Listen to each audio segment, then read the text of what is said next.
Please all stand. Ayan. Let's pray. Atong ito po ato ang ulo, ito yung atong mata. And let's pray. Our Heavenly Father, Lord, thank you, Lord, for your sustaining grace and mercy. Lord, forgiveness for our sins and righteousness. Thank you for this wonderful morning, Lord God. Start our lesson, Lord. Our Sunday school. Lord, wisdom, understanding to everyone, and they teach the deaf, and their words, they have understanding your word of God. I ask this, in the name of our Lord and Savior, Jesus Christ, we pray. Amen. Read your Bible, pray every day, pray every day, pray every day. Read your Bible, pray every day, and grow, grow, grow. And you grow, grow, grow. And you grow, grow, grow. Read your Bible, pray every day. Good morning, kids. Good morning. So, ready na mo sa ato ang story karong morning. Okay. So, ito yung first verse na ito kanina.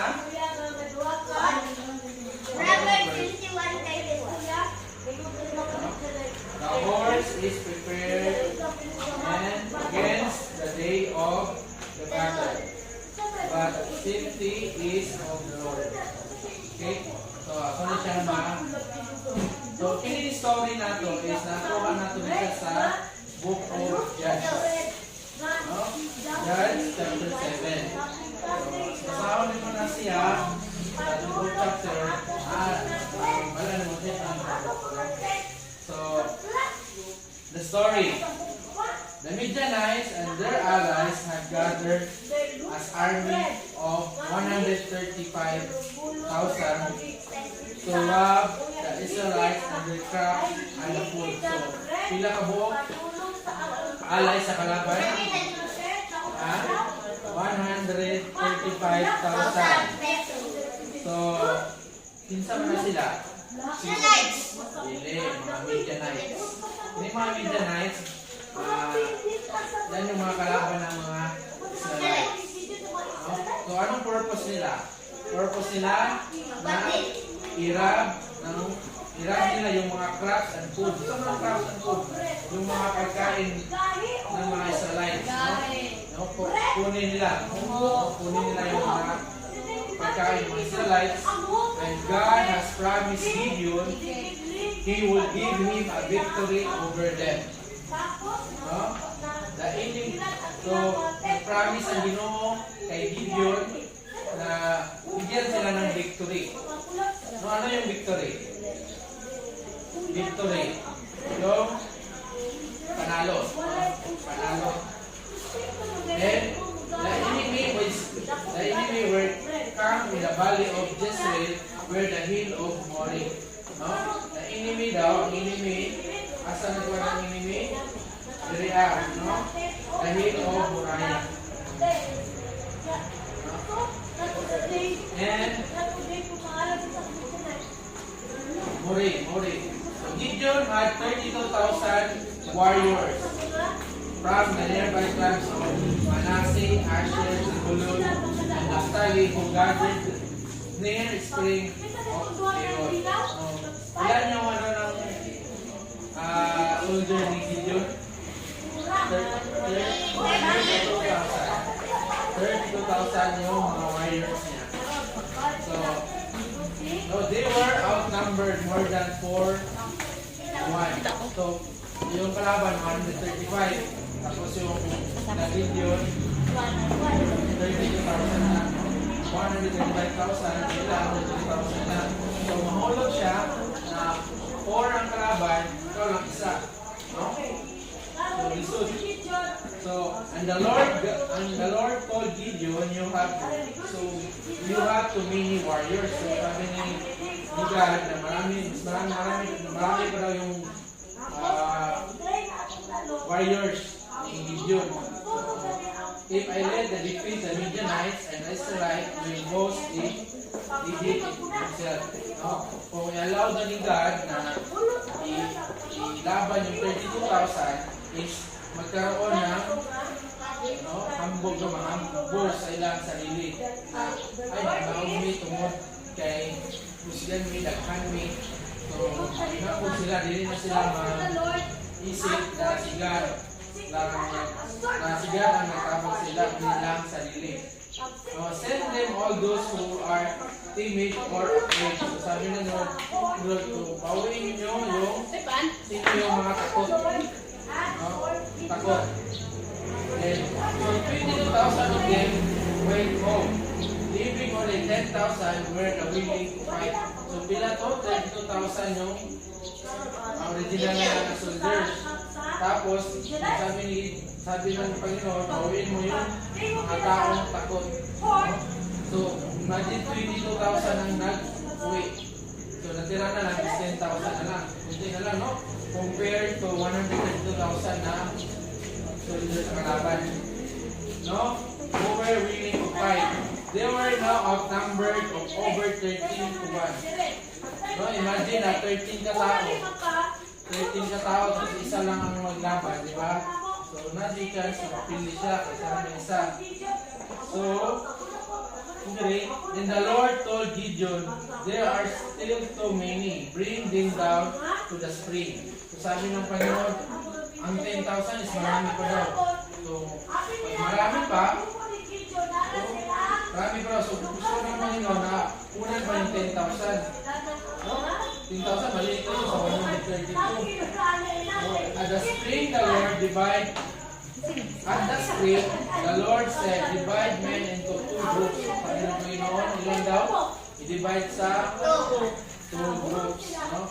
In one brought all those who cup with water in their hands. So, minsan, dito sila sa spring, no? Spring, saan ng spring? Gawa na siya yung kwan. Gawa siya sa pagano.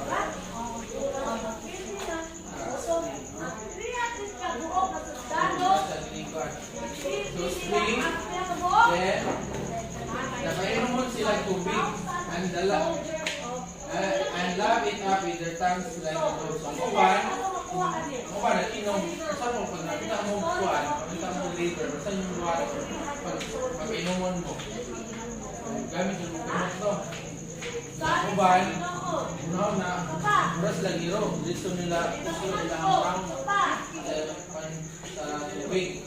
Diba? So, duha ka po ang pamali sa ilang Panginoon. In the other group, all of those who kneel down and drink with their mouth in the stream. Only 300 of men drank with their hands. So, ilan yung tao na gamit na kami nila? Ilan? 300. 300 lang yung nagamit ng kami nila.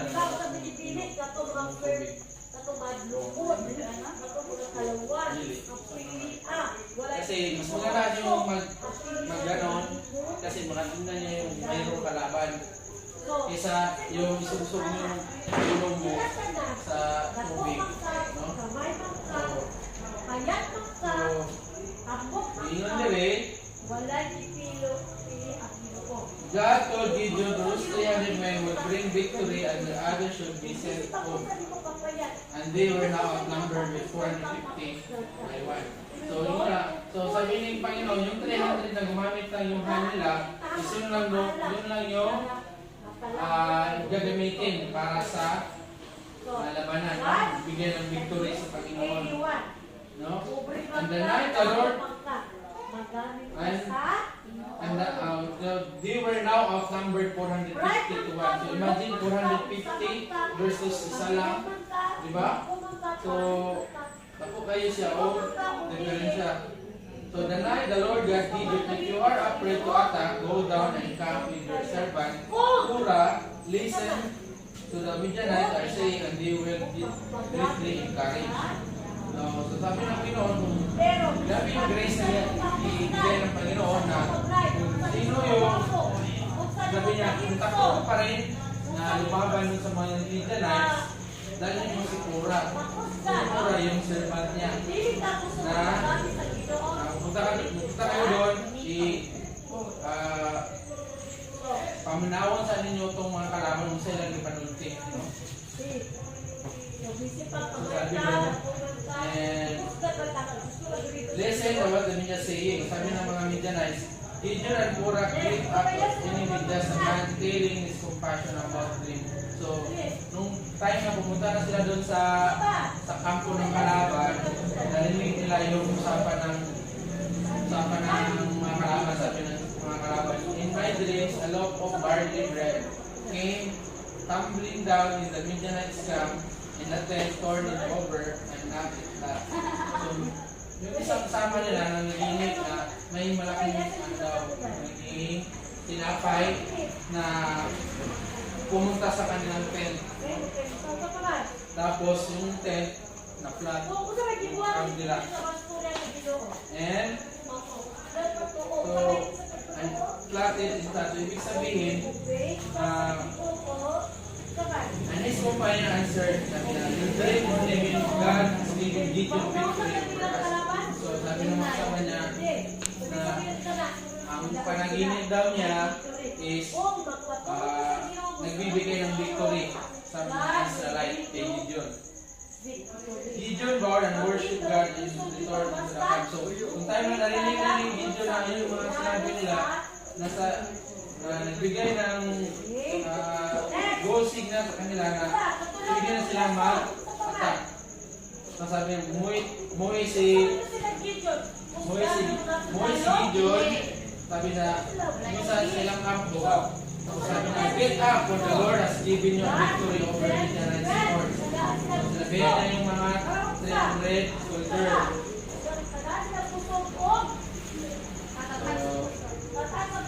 So, he divided the 300 men into 3 groups, and each man comes for and slain with their retort in it. So 300 men ni Gideon, ibigyan sila ng ram, horn. Alam yung horn, no? So, ibigyan sila ng horn. Ito. Horn. Sa atin, luto-luto. Horn at saka, ito. Anong tawag dito? Okay, no? Base. Ito, mga pasagin. At saka, ilaw. No? Lagyan sila ng ilaw. Torch. Yung 300 men, ibigyan ni Gideon. Dito. He instructed them the soon that they heard the blow of his horn. They heard him a blow of his horn. They should do the same shout for the Lord and for Gideon. So, i-instruct ni Gideon ang mga kaubanan na pag magtutulong siya, so magsabi sila na mag-shout na for the Lord and for Gideon.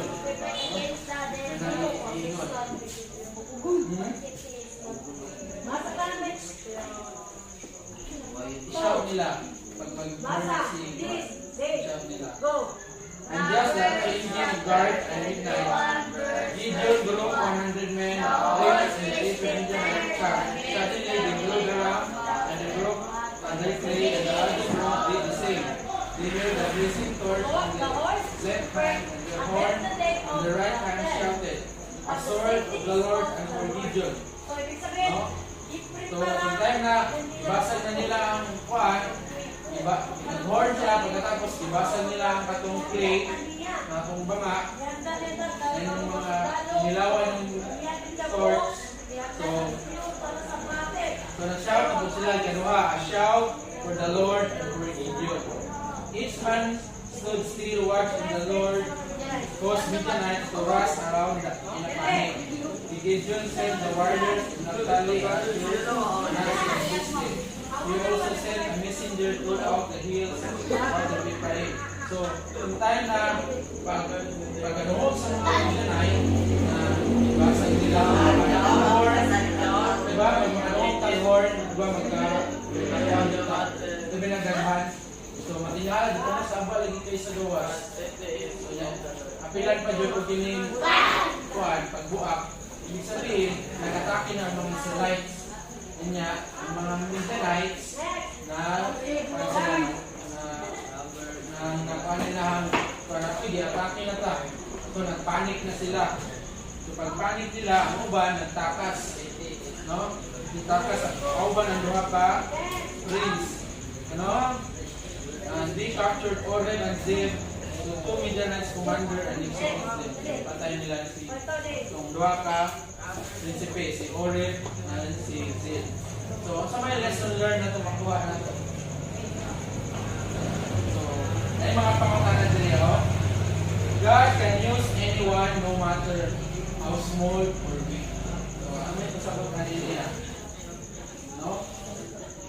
Ang God magamit sa tuwa kung sa bata, small bata or sa 2 kings, si Oreb and si Zeb. What is that? Mga prince ko sa prince. So, in Judges, Gideon started with a small army. But God tells us to reduce the number of soldiers. God picked up the 10 men to the big army to go against things. No? Ang God, wala nag-after sa karanghan. No? Kay, kung i-allow ni God na bakit sila kung nagpakaranghan, karoon sila o kini, karoon sila o hambog sila ng sarili. No? Number 2, obeying God brings victory. No? So, by obeying God, no, pagsunod sa Panginoon, ang Panginoon sa kanila is magkaroon ng victory. So sunod ni Gideon, ba ang instructed ni Gideon, ni Lord sa kay Gideon, na iyang mga army na 32,000, kuhaan siya, and kuhaan siya. So, even though na dili o yun si Juan ba, si Gideon, gamay ra kayo siya, naglaban sa kuhaan, sa Midianites na ng kayo, pero hindi palo gihapon siya, kung sa'y kumaan sa Ginoo, kung sa'y instruction. So, importante kayo, di ba, pag na example, no, kung na sa itong eskwelahan, di ba, pag na-ay instruction ng teacher, dapat ang sira lang ninyo ni siya o yes or no, tapos ang answer nyo kay check of X, di ba na yung kayo. So, importante dyan kayo na maminaw ta sa instruction, no? So, ito ang Ginoo may naghatag ng instruction sa tuwa. So, maminaw ta sa mga instruction niya.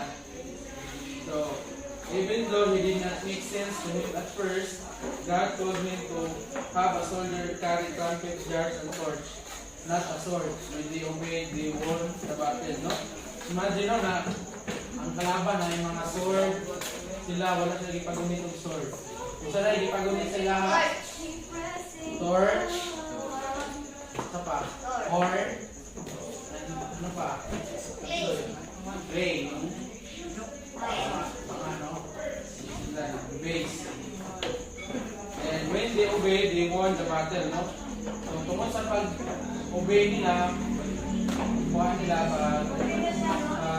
paminaw sa instruction is nagkaroon sila ng panalo sa battle. Number 3, God gave us strength and courage. No?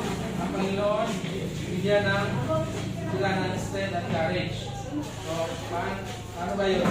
Before the battle, Gideon was afraid, but God reassured him or gave him a courage he needed to lead them. When the kids feel afraid and uncertain, they can remember God always with you will Did the strength or physical strength.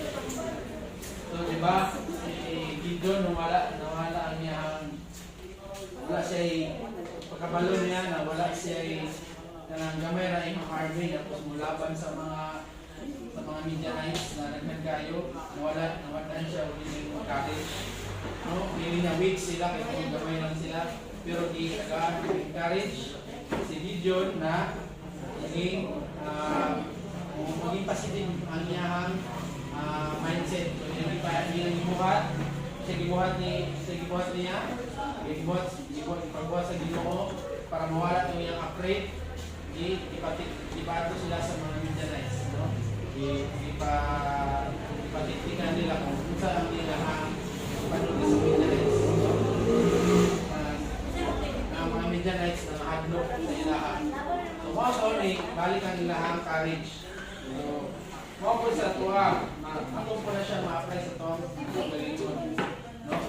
Ating mga hadlok sa tuwa is always pray to the Lord. So, amen. So, gusto nyo yung pinto?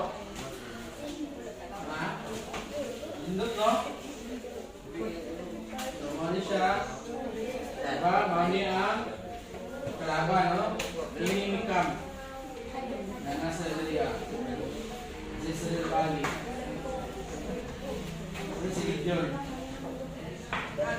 Ako man, sa may kuwanan niya. Kasi sinabi lang ni. Anong nasa Dalia? Okay, ingon sa Ginoo na inom mo sila tubig. Ano? Ako ba, gamit nila ang lahang tapos tubig dito, no? Ako ba, hindi, gamit na na.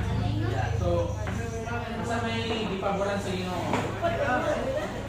So, kasi kami ang gamit nila, no? Hindi sila nag-inom sama ng dog. Kasi ito dito, ready sila sa battle pag-iilaban. Ito, matay nga, bilis sila ng first. Ito, base. Corn. Base. Ba? No? Torch. Matay na nag-born na sila. Nag-panic. Na? Nag-born ni Gideon. Nag-born yung mga kauban nila. Nag-panic na ang kalaban. Yan, naitabo sila. Nag-unay sila, mga kalaban. No? After that, bukod nila, mga kalaban. Nagtakas.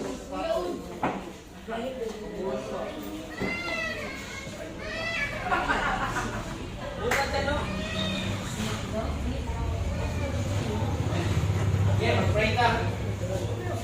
Pray. Our Heavenly Father, thank you Lord sa story na iniyatag ka naman. Thank you Lord for the lesson.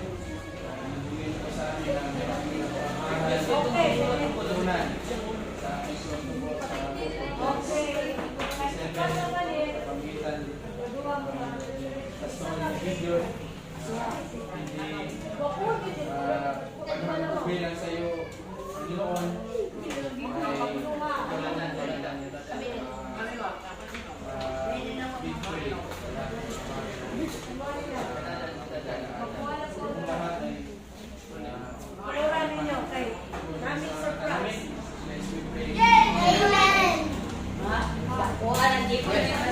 lahat ay quick review. So, ano yung mga kalaban ng mga Israelite? Sige. Midianites. So, ilang army yung mga Midianites? So, 105,000. Okay? Sinong leader ng mga Israelite? Gideon. So, ilan yung army ni Gideon? Chloe. 32,000. Very good. No? So, anong sabi ng Panginoon sa 32,000? Na, para sa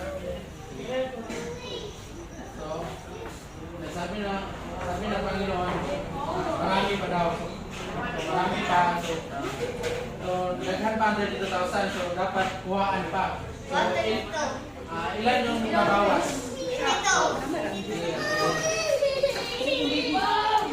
Ano? Yung unang nabawas. Diba, sabi ng Panginoon, marami pa yung army mo, 32,000. Sino yung mga upgrade? Ilan yung upgrade na muwi? 32,000. Tapos sabi ng Panginoon, marami pa din. Sabi ng Panginoon, unan pa. Kasi marami pa soldier niya. So, ilan na natira? 300 na lang. No? So, 300 na lang yung army ni Gideon. So, ano yung binigay sa kanila? Na mga instead of stores ibigay, ano lang, ano yung binigay? Ano to? Isa-isa lang muna, isa-isa. Sige, ikaw Paul. Torch, ano? Clay. Isa. Horn. Horn. Okay. No, naliliw din mo. No? Ito na.